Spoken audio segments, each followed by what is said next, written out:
একটা ভুল, একটা নিষিদ্ধ জিনিস, আর তারপর জেগে উঠলো এমন কিছু যেটা কখনো জাগার কথা ছিল না। আজ আমি এক্সপ্লেন করতে যাচ্ছি দ্য মামি, এমন একটা গল্প যেখানে মৃত্যু শেষ না, বরং শুরু।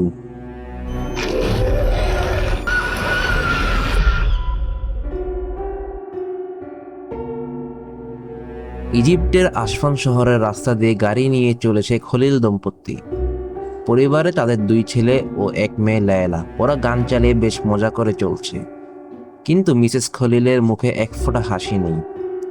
নির্জন মরুভূমির মাঝে ফার্মের বাগান বাড়িটার সামনে গাড়ি এসে থামতেই ঘরে ঢুকে লায়লার নজর যায় খাঁচার পাখিটার দিকে। বেচারা মৃত্যু যন্ত্রণায় ছটফট করছে। তার মুখ থেকে বেরিয়ে আসে এক ধরনের ব্ল্যাক লিকুইড।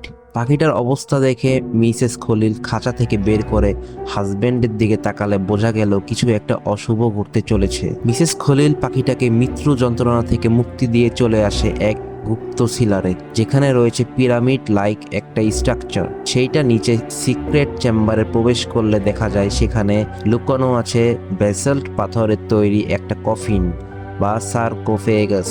এর ভেতরে কিছু একটা রয়েছে এবং সে জীবিত কিনা সেটাই এখন জানার বিষয়। হাজবেন্ড চেন ঘুরিয়ে ঢাকনা সরালে মিসেস খলিল মোমবাতির নিভু আলোয় ভিতরটা দেখার চেষ্টা করে। আলো পড়তেই দেখা যায় ভিতরের মোটা কাপড় জড়িয়ে শোয়ানো একটা মামি। তখনই দমকা হাওয়ায় মোমবাতির আলো হঠাৎ নিভে যায়। কোনোভাবে আবার সেটাকে জ্বালিয়ে কনফার্ম করলো মামি এখনো জাগেনি। তবে এই শান্তি বেশিক্ষণ স্থায়ী রইল না। সেকোস থেকে এক ঝটকায় চেইন খুলে মিস্টার খলিলের মুখে ঢুকে সে নৃশংসভাবে শেষ হয়ে যায়। এই ভয়ঙ্কর দৃশ্য দেখে মিসেস খলিল প্রচন্ড শকে একভাবে চেয়ে থাকে কফিনের দিকে। এরপর আমাদের কায়রোর এক সুখী ক্যান্নান পরিবারকে দেখা যায়। স্বামী চার্লি, স্ত্রী লারিসা, দুই সন্তান কেটি ও সেবাস্তিয়ান, আর একজন এখনো পেট থেকে এক্সিট করেনি। সবে 5 মাস হলো কাজের সূত্রে তারা এইখানে শিফট করেছে। চার্লি পেশা নিউজ রিপোর্টার। সবার মধ্যে কেটি তার সব থেকে প্রিয়, তাই জেদ আর দুষ্টুমির পরিমাণটাও একটু বেশি।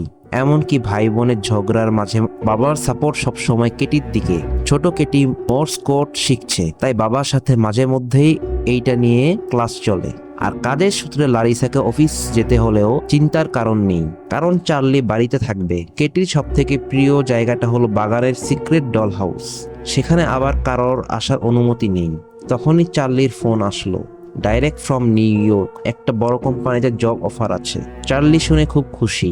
এমনি তো ফ্যামিলি মেম্বার বাড়ছে, তার উপর কায়রো ছেড়ে শিফট করলে ফিউচার নিয়ে ভাবতে হবে না। অন্যদিকে কেটির খেলার মাঝে বাগানের পিছনের দিকটায় মুখ ঢাকা দিয়ে লুকিয়ে এক মহিলা তার সাথে দেখা করতে এলে একটা ক্যান্ডি দিয়ে জিজ্ঞেস করে, শুনেছি তুমি ম্যাজিক পছন্দ করো, তা দেখবে নাকি ম্যাজিক? এদিকে জব অফারের খুশির খবরটা লারিসাকে দেওয়ার সময় চার্লি খেয়াল করে কেটি তার টয় হাউসে অনেক কটা ক্যান্ডির প্যাকেট লুকিয়ে রেখেছে। যতদূর মনে পড়ছে তারা এই ক্যান্ডি কোনোদিন কেটিকে কিনে দেয়নি। তাই সন্দেহ বাড়লে সেবাস্তিয়ানকে জিজ্ঞেস করলে জানায় বাগানের পিছনের দিকে কেটির এক বন্ধু তাকে এই ক্যান্ডি দেয়। ততক্ষণে ওই মহিলাটি ক্যান্ডির সাথে কেটিকে একটা আপেল খেতে দিয়ে মন্ত্র পড়তেই আপেল থেকে এক ধরনের পোকা কেটির মুখে ঢুকে যায়। এর পরক্ষণে সে চোখ করতে শুরু করলে এক পর্যায়ে সে অজ্ঞান হয়ে যায়। ততক্ষণে চার্লি বাগানের দিকে এসে পড়লে দেখে কেটি সেখানে নেই, কারণ পাঁচিলের জাল কেটে সেই মহিলা তাকে কিডন্যাপ করে নিয়ে পালিয়েছে। চার্লি তাকে ধরতে প্রাণপণ চেষ্টা করে, কিন্তু এক পর্যায়ে মরুঝড় শুরু হলে কেটি নিরুদ্দেশ হয়ে যায়। এর কিছুক্ষণ পর পরিস্থিতি স্বাভাবিক হতেই স্বামী স্ত্রী পৌঁছয় কায়রোর জামালক পুলিশ স্টেশনে মিসিং রিপোর্ট করতে। তবে সিনিয়র অফিসারের কথা শুনে বোঝা গেল এখানে বাচ্চা মিসিং হলে তাদের খুঁজে পাওয়ার চান্স মাত্র 1%। তাই এইটা নিয়ে বেশি মাথা না ঘামিয়ে সিনিয়র অফিসার ডিটেকটিভ ডালিয়া জাকিকে অর্ডার করে তাদের ইগনোর করতে। ফলে বয়ান নেওয়ার সময় সিনিয়র অফিসার উল্টো তাদের উপর সন্দেহ করে বলে যে হয়তো এরা নিজেরাই কেটিকে শেষ করে এইখানে এসে ভুয়ো গল্প ফাঁসছে। আইনের এমন নিষ্ঠুরতা দেখে চার্লি অবাক হয়ে তাদের দিকে শুধু তাকিয়ে থাকে। এই ঘটনার পর কেটে গেছে 8 বছর। কেটি এখনো নিরুদ্দেশ। তবে চার্লি নিজে থেকে যতদূর করা সম্ভব মেয়েকে খোঁজার চেষ্টা চালিয়ে যাচ্ছে, কিন্তু এখনো পর্যন্ত সবই বিফলে। পরিবার সময় তারা নানির বাড়ি নিউ মেক্সিকো শিফট করলেও লারিসা এখনো ট্রমা থেকে সম্পূর্ণরূপে বেরিয়ে আসতে পারেনি। তার আজও মনে হয় চার্লির গাফিলতির কারণে কেটি আজ তাদের মাঝে নেই। এরই মাঝে পরিবারে এসেছে তাদের নতুন মেম্বার মড। কেটির ঘটনার প্রভাব দুই সন্তানের উপরও পড়েছে। দুজনই এখন ওভার প্রোটেক্টিভ, এমনকি স্কুল থেকে ইউরোপ নিয়ে যাওয়া ট্রিপে পর্যন্ত সেবাস্তিয়ানকে তারা যেতে দিচ্ছে না। অন্যদিকে ইজিপ্টের ইস্টার্ন ডেজার্টে একটা প্রাইভেট প্লেন ক্র্যাশ করে দুর্ঘটনার শিকার হয় দুজন। তবে লক্ষণীয় বিষয়, প্লেন থেকে তারা বাদেও ক্র্যাশ করেছে ব্যাসেল্ট পাথরের তৈরি একটা সার্কোফেগাস। এইবার ঘটনাচক্রে সেটাকে আর্কিওলজিস্টদের কাছে নিয়ে যাওয়া হলে তারা এটা ওপেন করতে পারেই না। সাথে ভিতরে কি আছে দেখার জন্য এক্সরে বা এমআরআই কোনোটাই কাজে দেয় না। অবাক করার বিষয় যে প্লেন ক্র্যাশের পরেও এটার বিন্দুমাত্র ক্ষতি হয়নি। তাই স্পেশাল পারমিশন করিয়ে যখন ক্রেন দিয়ে এর ঢাকনা খোলা হয় তখন ভিতরে যা দেখলো সেইটা কারোরই বিশ্বাস হয় না। কারণ সার্কোফেগাসের ভিতর ছিল একটা বাচ্চার মমি। আর্কিওলজিস্ট দ্রুত মমির আইডেন্টিফিকেশনের জন্য কাপড়ের লেয়ারগুলো ওপেন করলে দেখা যায় প্রতিটা লেয়ারে বিশেষ ধরনের ইনক্রিপশন লেখা। ইতিহাসের পাতায় নতুন আবিষ্কারের আশায় তারা মমির ছবি ক্লিক করতে ব্যস্ত হয়ে পড়লে তখনই সবাইকে চমকে দিয়ে ভিতরে থাকা মমি জেগে ওঠে। এবং সব থেকে আশ্চর্যের বিষয়, এই মমি আর অন্য কেউ নয়, স্বয়ং কেটি। এই ঘটনার সাথে ইজিপ্ট থেকে ডাইরেক্ট কল যায় মেক্সিকোর কোনো দম্পতির কাছে। তাদের কাছে এই খবর ঈশ্বরের অসীম ক্ষমতার এক নিদর্শন মনে হয়, কিন্তু তারা জানতো না তাদের জন্য আগামী সময় অপেক্ষা করছে এক ভয়াবহ রহস্য। কায়রোর হসপিটালে স্পেশাল কেয়ারে পৌঁছলে ডাক্তার এল সাইদ তাদের প্রথমেই জানিয়ে দেয় যে এই মুহূর্তে আপনারা যেটা দেখতে চলেছেন তার জন্য নিজেকে সর্বোচ্চভাবে প্রস্তুত রাখুন। কেননা মেডিকেল হিস্ট্রিতে প্রথমবার এমন বিচিত্র কেস তাদের সামনে এসেছে। কারণ 8 বছর সার্কোফেগাস এর মধ্যে কারোর বেঁচে থাকা কোনোভাবেই সম্ভব নয়। কেটির শরীরে পুষ্টি ও পর্যাপ্ত লাইটের অভাবে স্কিন ভীষণ খারাপ হয়ে গেছে। তার মেন্টাল হেলথ এমন পর্যায়ে গেছে যে রীতিমতো হাই ডোজের ওষুধ দিয়ে তাকে শান্ত রাখতে হচ্ছে। কিন্তু অদ্ভুতভাবে সেইটাও একটা লিমিটের পর কাজ করছে না। তবে ঘটনার ভয়াবহতা এবং কেটির অবস্থা দেখে ইজিপশিয়ান আধিকারিক এই ঘটনা গোপন রাখতে চায়। অতঃপর সকল ওয়ার্নিং দিয়ে তাদের ভিতরে আনা হলে মেয়েকে 8 বছর পর দেখতেই তারা একদম অবাক হয়ে যায়। কারণ কোনো সাধারণ মানুষ যে এমন দেখতে হবে সেটা তাদের বিশ্বাসই হচ্ছিল না। হাতে পায়ের নখ তীক্ষ্ণ, পাতলা স্কিন, ক্ষতবিক্ষত এবং অর্ধেক বাঁকা শরীর। ডাক্তার অবাক হয়ে বলল, আরেকটা বিষয় কি জানেন? এত কিছুর পরেও কেটি যখন হঠাৎ আউট অফ কন্ট্রোল হচ্ছে তখন তার পালস রেট একদমই নর্মাল থাকছে। অর্থাৎ বাইরে থেকে দেখে তাকে যতটা অসুস্থ মনে হচ্ছে, ভিতর থেকে সে যে কোনো সাধারণ মানুষের থেকেও স্ট্রং। তাই আশা করা যাচ্ছে যত্ন এবং ভালোবাসা দিয়ে তাকে রাখতে পারলে সময়ের সাথে সুস্থ হয়ে উঠবে। হসপিটালে কাজ সেরে চার্লি সিনিয়র ডিটেকটিভ ডালিয়া জাকিরের সাথে দেখা করলে তার বক্তব্য ছিল ইজিপ্ট থেকে বিভিন্ন দেশে প্রাচীন ও রিয়াল জিনিস সাপ্লাই হয়। তাই যে কোনো বেআইনি জিনিস খুব সহজেই এগুলোর মাধ্যমে ইম্পোর্ট এক্সপোর্ট করা যায়। এখন 2-3 হাজার বছরের প্রাচীন ব্যাসেল্ট পাথরের তৈরি সার্কোফেগাসের মধ্যে কেটিকে খুঁজে পাওয়া একটা দিকে নির্দেশ করছে, যা হলো 5 চক্র। চার্লি খুব সহজে ডালিয়াকে চিনতে পারল, কারণ 8 বছর আগে সে এবং তার বস কেটির নিরুদ্দেশ হওয়ার পিছনে উল্টো তাদেরই দোষারোপ করছিল। তবে ডালিয়া এবার কেটির অপহরণকারীকে খুঁজে কঠিন সাজা দেওয়ার কথা দেয়। অবশেষে তরজট শুরু হলো কেটির বাড়ি ফেরার। নানি তার জন্য 17 বছরের জন্মদিনের কেক নিজের হাতেই রেডি করেছে, কিন্তু নাতনিকে গাড়িতে দেখে সবাই কি প্রতিক্রিয়া দেবে বুঝে পায় না। কেটির হাঁটা চলা শক্তি নেই, এখন হুইল চেয়ারই ভরসা। সারাক্ষণ বোবার মতো থাকে। তাকে যত্ন করে রুমে এনে শোয়ানো হলে নানি প্রেয়ার করে আমিন বলতেই কেটি আশঙ্কা নীরবতা ভেঙে এক ঝটকায় নানির নাক ফাটিয়ে ভয়ানকভাবে চিৎকার করতে থাকে। তার অবস্থা দেখে মনে হচ্ছিল কেটি অসুস্থ কম যেন কারো দ্বারা প্রচেষ্ট হয়েছে। বেগতিক দেখে লারিসা কোনো রকমের সিডেটিভ দিয়ে তাকে শান্ত করতে বাধ্য করে। এত বছর পর তাদের পরিবার কমপ্লিট হয়েছে। দীর্ঘ কঠিন সময়ের অপেক্ষার পর তারা ফিরে পেয়েছে হারানো সন্তানকে। তাই সকলেই আনন্দিত, কিন্তু চার্লির যেন মন মানতে চাইছে না। সে কেটির সব রিপোর্টগুলো মন দিয়ে গোপনে স্টাডি করতে থাকে। বিশেষ করে তাকে যে ইনক্রিপশন লেখা কাপড় দিয়ে মুড়ে রাখা হয়েছিল। আজ অনেক দিন পর মোড়ের একা ঘুম আসে না। তার অদ্ভুত কারণে ভয় করছে, তাই দাদার কাছে এসে শুয়ে পড়ল। মাঝরাতে দেওয়ালের ভিতর থেকে আসা অদ্ভুত শব্দ শুনে ঘুম ভেঙে যায় ছোট মডের। যেন কেউ দৌড়ে বেরোচ্ছে। শব্দটা অবশ্য চার্লিও পেয়েছে। তাই দ্রুত কেটির রুমে আসলে দেখে লারিসা একা শুয়ে এবং পাশ থেকে কেটি উধাও। দেখলো ফাঁকা দেয়ালের ভিতর যে ট্র্যাপ ডোর লাগানো আছে তার মধ্যে কেটি আক্রমণাত্মকভাবে দৌড়ে জ্যান্ত ইঁদুর ও পোকামাকড় ধরে খাচ্ছে। লারিসা একদিকে ওর পিছু নিলে ট্র্যাপ ডোরের অন্য প্রান্তে এসে চার্লি ওকে ধরে ফেললে। তবে এই বিচিত্র ঘটনা চার্লির সন্দেহকে আরও বাড়িয়ে দেয়। চার্লি বাদে বাকিরা কেটির এমন অবস্থা দেখে ভাবছিল হয়তো যত্ন ভালোবাসা পেলে সময়ের সাথে নিশ্চয়ই ভালো হয়ে যাবে, কিন্তু তাদের ধারণা বেশিক্ষণ স্থায়ী হলো না। সকালে লারিসা কেটির শক্ত নখ কাটতে গেলে আচমকা নখ সমেত পায়ের বেশ কিছুটা চামড়া বিভৎসভাবে উঠে যায়। অন্যদিকে চার্লি কেটির রুমে ট্র্যাপডোর লক করতে গিয়ে পচা গন্ধ পেলে কার্পেট সরাতে দেখে সেখানে ঘন তরল জাতীয় কিছু একটা পড়ে রয়েছে এবং তাতে মাছি ভনভন করছে। তখনই লারিসা চিৎকার শুনে চার্লি এসে দেখে কেটি সেইখান থেকে পালিয়ে ঘরের কোণে বসে শিক দিয়ে পাগলের মতো পায়ের ক্ষতস্থানের চামড়া তুলে চলেছে। এই অবস্থায় তাকে কোনো রকম কাবু করে লারিসা ক্ষতস্থানে ব্যান্ডেজ করার সময় চার্লি প্রস্তাব দেয় তাদের উচিত কেটিকে স্পেশাল কেয়ারে পাঠানো। কিন্তু এইটা নিয়ে স্বামী স্ত্রীর মধ্যে শুরু হলো ঝগড়া, কারণ লারিসার বক্তব্য এত বছর পর ফিরে আসা মেয়ের এইটুকু যত্ন নেওয়া তাদের কর্তব্য, তাই সে কোনো মতেই মেয়েকে বাড়ি ছাড়া করবে না। কিন্তু চার্লির মন বলছে কেটির সাথে বিগত 8 বছর কিছু একটা হয়েছে যা একদমই স্বাভাবিক নয়। দুজনের মধ্যে ঝগড়া বিবাদ বাড়লে লারিসা কষ্টে চিৎকার করে কেটিকে নিস্তব্ধতা ভেঙে কিছু অন্তত বলতে বললে সে উল্টো তার মুখে থুতু ছুঁড়ে দেয়। বাথরুম থেকে চার্লি হুইল চেয়ার টানার সময় লক্ষ্য করে চাকায় কেটির পা থেকে উপড়ে যাওয়া চামড়াটা তখনও ঝুলছে এবং সেটার মধ্যে অদ্ভুত কিছু যেন লেখা রয়েছে। সঙ্গে সঙ্গে স্টাডি রুমে এসে লাইট ফেলে চেক করলে সে ভীষণ অবাক হয়ে যায়, কারণ এই চামড়ার মধ্যে ছিল একাধিক লেয়ার এবং প্রতিটা লেয়ারে আছে ইনক্রিপশন, ঠিক যেমনটা সার্কোফেগাসের মধ্যে ইনক্রিপশন লেখা কাপড় দিয়ে কেটিকে ম্যামিফাইড করে রাখা হয়েছিল। বিষয়টা সন্দেহজনক লাগলে চার্লি এগুলো ছবি তুলে পরের দিন পৌঁছে যায় আর্কিওলজিস্ট প্রফেসর মিস্টার বিকলারের ক্লাসে। প্রথম পরিচয়ে প্রফেসর তার পেশা শুনে একটু হকচকিয়ে গেলেও চার্লি তার থেকে ইজিপশিয়ান হাইরোগ্লিফিক্স এর ব্যাপারে জানতে চাইলে প্রফেসর বেশ অবাক হয়।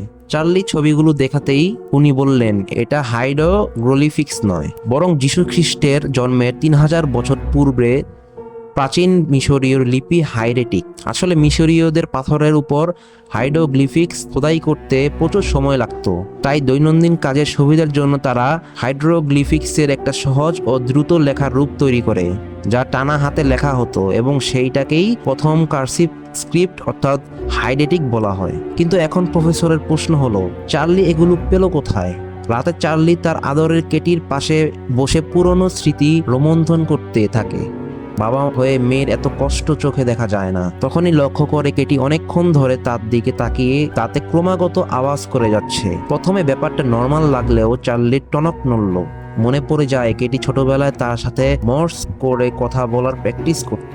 তাই চার্লি এক প্রকার অন্ধকারের ঢিল মারার মতো দাঁতের আওয়াজ নোট ডাউন করলে রিভিল হয় এক ভয়ঙ্কর টুইস্ট, কারণ কেটি মর্স করে একটা নাম ক্রমাগত বলে যাচ্ছে, লায়লা, অর্থাৎ মুভির শুরুতে দেখানো সেই ইজিপশিয়ান ফ্যামিলির মেয়েটা। কিন্তু চার্লির পক্ষে এই অচেনা লায়লার নামে মেয়েটাকে পুরো ইজিপ্টকে খুঁজে বের করা মানেই ঘরের গাথায় খুঁজে খোঁজার মতো, কারণ এইখানে লায়লা নামটা খুবই কমন। তাই সাহায্যের জন্য কল করে ডিটেকটিভ ডালিয়াকে এবং তার সাথে কথা বলার সময় এক পর্যায়ে ডালিয়া বলে কেটি মিসিং হওয়ার পর চার্লিদের কাছে বহু লেটার এসেছিল, তাই আগে সেইগুলো চেক করে দেখুক ওর মধ্যে লায়লা নামের কেউ আছে কিনা। ডালিয়া কথাটা অবশ্য মন্দ বলেন, তাই সময় নষ্ট না করে চেক করতে শুরু করলো 8 বছর ধরে জমে থাকা লেটার। সেই দিনের মাঝরাতে মড একা বাথরুমে যেতে গেলে হঠাৎ মনে হয় রুম থেকে কেটি ওকে ডাকছে। তার সাথে ভেসে আসছে মডের পছন্দের গান।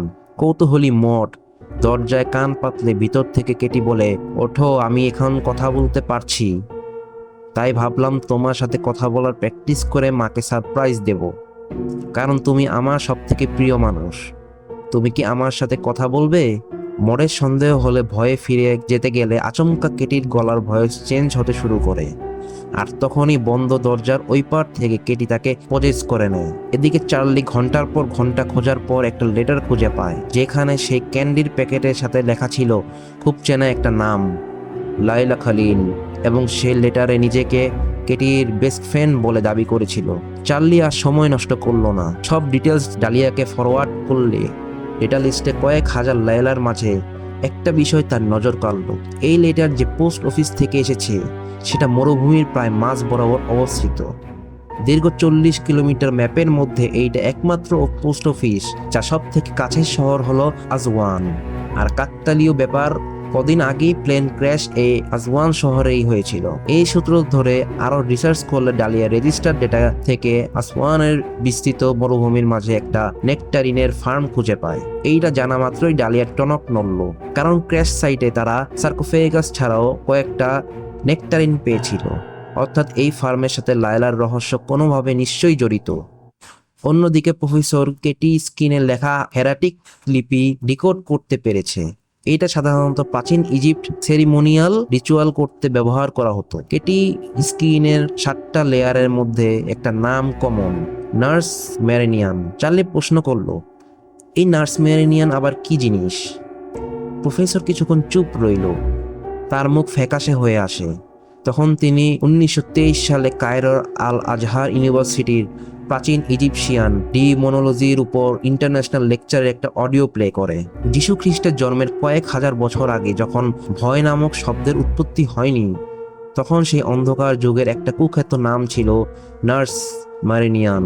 সে মনুষ্য জগতের ছায়ার মতো ঘুরে পিতা পুত্রের মধ্যে ঝগড়া লাগাতো, সাথে যাদের বাধ্য করত নিজের সন্তানকে দাফন করতে। তার আরেক নাম ছিল ড্রেস্টার অফ দ্য ফ্যামিলিজ। নার্স মেরিনিয়ান মরণ ব্যাধির মতো এক শরীর থেকে অন্য শরীরে ছড়িয়ে কখনো কখনো ফিসফিসানি, আবার কখনো সন্দেহের বীজ হয়ে নিজের প্রিয় মানুষের প্রতি হিংসার জন্ম দিত। নার্স মেরিনিয়ানের প্রভাবে সম্পূর্ণ গ্রাম লোকালয় নিমেষে ধ্বংস হতে শুরু করে। কিন্তু খ্রিস্ট জন্মে 2000 বছর আগেও নার্স মেরিনিয়ানের প্রভাব হঠাৎ করেই কমতে শুরু করে। তারপর থেকে না শোনা গেছে কোনো গল্প, না কোনো লেখনী। শুধু শোনা যেত একটাই গুজব যে নার্স মেরিনিয়ানকে কোনো এক প্রাচীন রিচুয়ালের মাধ্যমে বেঁধে বা আটকে রাখা হয়েছে, যা আজও কোনো পোক্ত প্রমাণ পাওয়া যায়নি। এত অবধি শুনিয়ে প্রফেসর চার্লিকে বললেন, তুমি যেখানে থেকে ইনক্রিপশনটা পেয়েছো সেটা কিন্তু কোনো অভিশাপ বা খারাপ জিনিস নয়, বরং এটা নার্স মেরিনিয়ানকে আটকে রাখার মন্ত্র। অর্থাৎ কেটির মধ্যে যে শয়তান বাসা বেঁধেছে বা পজেস করেছে সে হলো আদিম অন্ধকারের ইজিপশিয়ান ডিমান নার্স মেরিনিয়ান। আর কেটি এখন নিজের স্কিন উপরে ধীরে ধীরে তার মধ্যে থাকা নার্স মেরিনিয়ানকে মুক্ত করতে চাইছে, যার ফলস্বরূপ কেটির প্রথম শিকার হয়েছে মড। নার্স মেরিনিয়ানকে প্রভাব এতটাই ভয়ঙ্কর যে কেটির মাধ্যমে সেই স্কুলে থাকা মডকে দূর থেকে পজেস করে মাইন্ড কন্ট্রোল করছিল। ইতিমধ্যে ডালিয়া ইনফরমেশন জোগাড় করে পৌঁছে যায় আসওয়ান ডেজার্টের ফার্ম হাউসে। জনশূন্য এলাকা, একটা পশু পাখিরও নামগন্ধ নেই।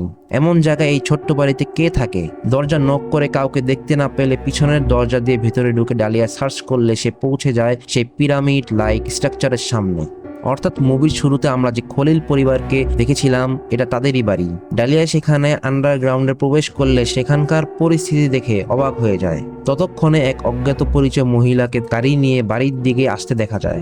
বেগতিক দেখে ডালিয়া বাইরে এসে পুলিশকে ইনফর্ম করতে গেলে তখনই ওকে মারতে সে অজ্ঞাত মহিলা ঝাঁপিয়ে পড়লে ডালিয়া সেলফ ডিফেন্স শুট করে এবং আমরা দেখি অজ্ঞাত মহিলা হলো লায়লার মা মিসেস খলিল।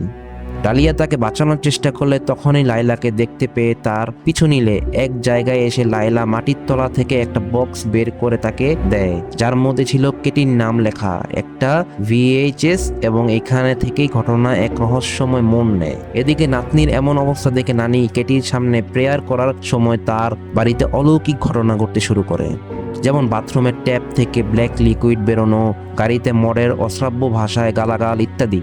ততক্ষণে ট্যাপ লাইন ক্লোজ করতে লারিসা বেসমেন্টে গেলে সেখানে চার্লির সব রিসার্চ পেপার দেখে অবাক হয়ে যায়। তবে বেচারি নানি প্রেয়ার করে কেটিকে ব্লেসিংস দিতে গেলে সে ভয়ঙ্করভাবে নানির হাত কামড়ে তাকে ছুঁড়ে ফেলে দেয়।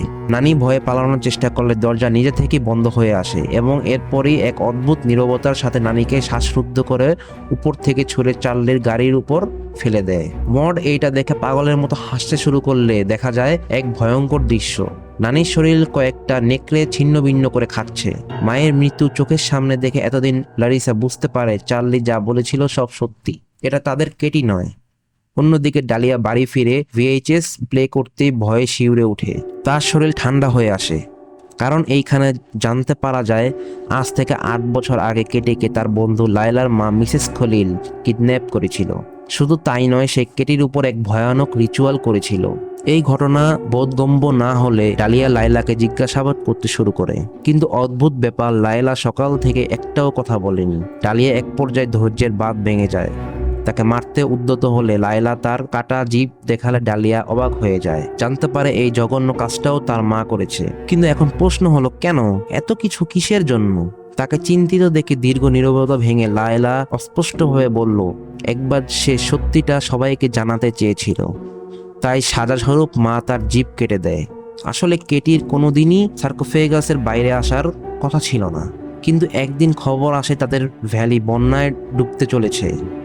তাই এত বছরে পুরনো সার্কোফেগাসকে ভ্যালি থেকে তুলে অন্যত্র নিয়ে যাওয়া ছাড়া কোনো উপায় ছিল না। তাই মায়ের আদেশ সেটা করতে গিয়ে তার 2 ভাই প্লেন ক্র্যাশে মারা যায় এবং পরবর্তীকালে সার্কোফেগাস থেকে কেটি বাইরে আসে। শব্দটা শোনার পর ডালিয়া জিজ্ঞেস করে, তাহলে এর সাথে কেটির কি সম্পর্ক?